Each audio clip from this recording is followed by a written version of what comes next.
Aha! Glorious day in the shop today. Look at this. So many people have asked me to do one of these electronics videos as a standalone video for years. And I figure if I'm doing the rebuild of one of my most famous and popular trucks that I ended up transforming into Optimus Overkill, this is going to be Overkill 2020 with my GMC Top Kick body.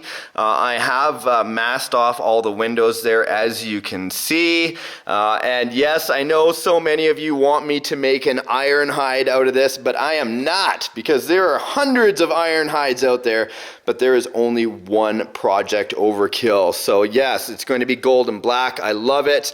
I have chosen, and I'm going to start off here with this the Fly Sky radio. This is the NB4. You guys may have seen this before, maybe not. I've used it on my channel a lot. This is a giant battery pack on the bottom.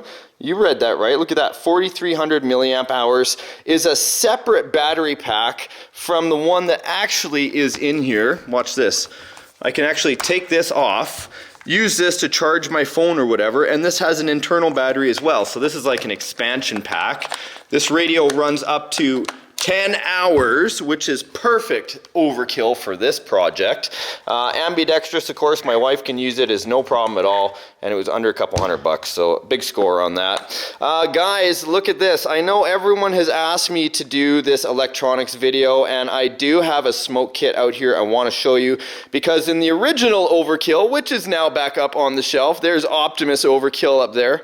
He has giant smokestacks, and I wanted to put that into the newer version of Overkill 2020, but I'll get to that in a minute. So we're starting off with a 5,000 milliamp hour 3S lipo. It's going into an XT60 connector that rolls right over into this ESC right here. Now, this is the first time I'm actually using a Hobbywing XeRun or XeRun or AXE, the FOC brushless ESC, which is an electronic speed control. Now, this isn't new to the market, well, generally, but it's been out for a while. Lots of people have been using it. I love how they give you ample wire for your brushless motor, and then this tiny little wiener of a wire for your censored cable. So the censored cable, if you're running the sensorless, you don't have to use that, but it's got this great waterproof, yes, waterproof censored ESC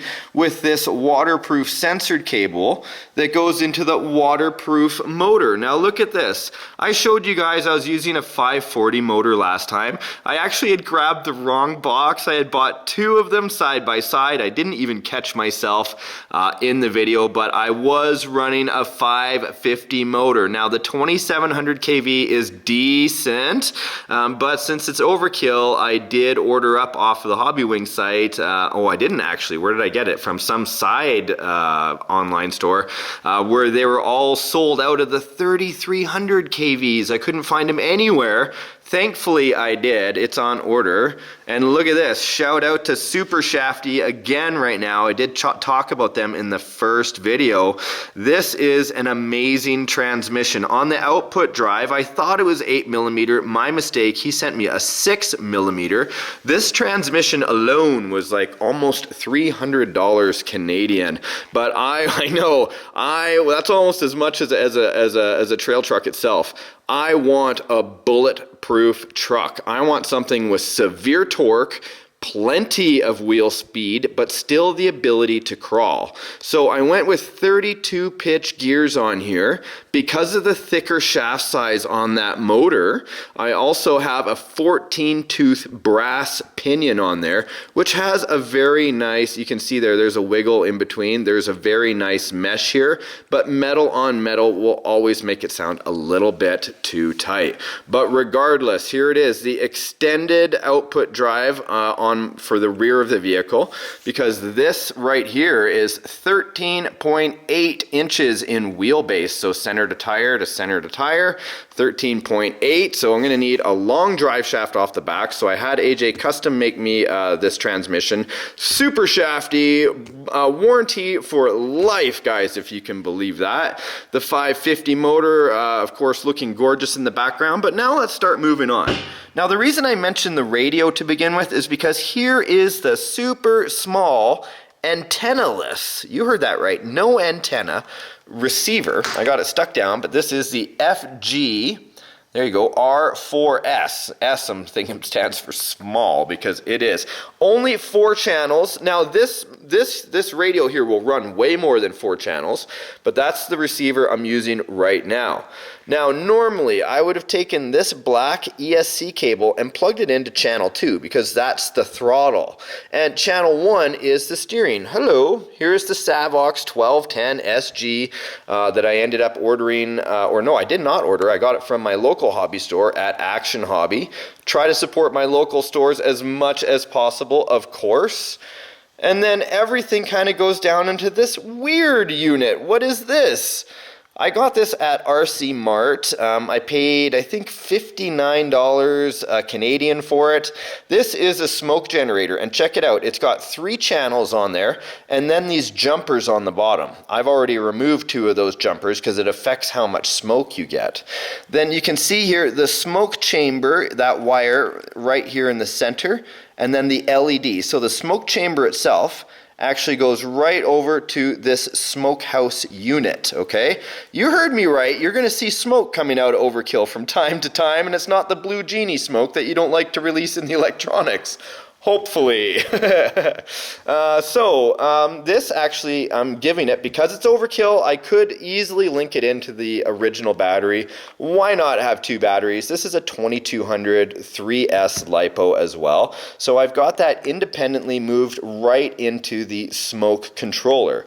Now this has a very small harness. This is actually the wire that heats up the element in here that will help blow some smoke out the end tube. This tube actually comes out a side port, and if you see, there's 2 ports where you can actually cut the tube. The shorter the tube, the more the smoke, You could actually have 2 separate ports, which I really like that, because on the back of my GMC Top Kick body, there are 2 stacks, one here and one here. So I would like to run those tubes up the stacks there for exhaust. Why not, right? Might as well have some decent diesel. So the way this is all laid out, you can see it's very simple. The steering and the throttle cable, they actually go into steering and throttle just like they say. But then you get return plugs that go back to your receiver, still leaving me open with channel 3 and 4. So everything's linked in right now, and I'm just going to start it up. Hopefully you guys understood that. Look at this. Here are 2 LEDs that can actually, these are controlled, you can either have them on random or only when the throttle is on, that will simulate fire in the stacks for you. Or if you're running a drift car or whatever, you can put them in the rear exhaust, your truck, whatever. One thing I noticed, now the fans and true viewers of RC Adventures that remember Overkill and HD Overkill, that thing billowed smoke, and it's because I got a Tugboat Smoke Kit. That's right, one for a boat or a train, and that thing pushes major smoke, almost too much. That's why I went for this more compact one, and I'll fire it up right now and show you how much it does smoke. Number 1, let's have a look at this transmission here. I'm just going to put on the throttle a little bit. Look how smooth that is. You're hearing the fan over here on the smoke kit now. I'll get in here for the light. Listen to how smooth that is. Metal on metal as well. Okay, back over here to the smoke kit. Let's have a look. So now you're going to understand why I've got that box back there, so you can kind of see. Watch this. Full throttle. It's blowing. And here comes the smoke. Aha! So it's not very much smoke. Whoa! And it really does depend on how much of the smoke you've actually put into this little unit here.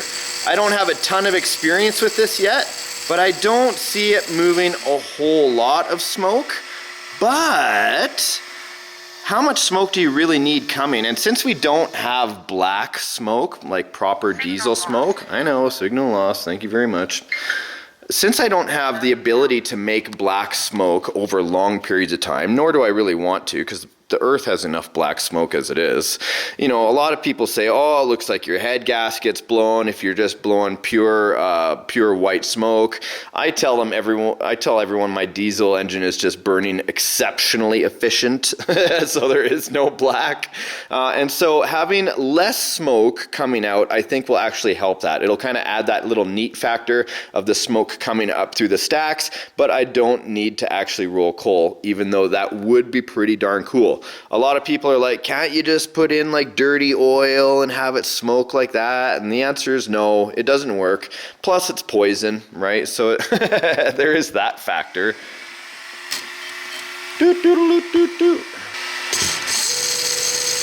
There's the other thing. Look it down here. This is what happens if you overfill it a little bit. You get extra fluid blowing up through that tube. The less fluid you have in there, the more smoke you're going to get, which is kind of cool, except you run out quickly.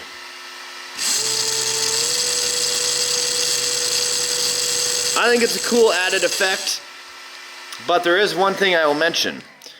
One thing I've learned after all these years of using smoke kits, in trail trucks, and you'll see, like you can see here, that there's no real way to keep the smoke oil in there. You know as well as I do, if you've been on the trail, guess what? The trail isn't flat. You're either going like this, or you're going like this, or you got a tumble, or whatever has happened.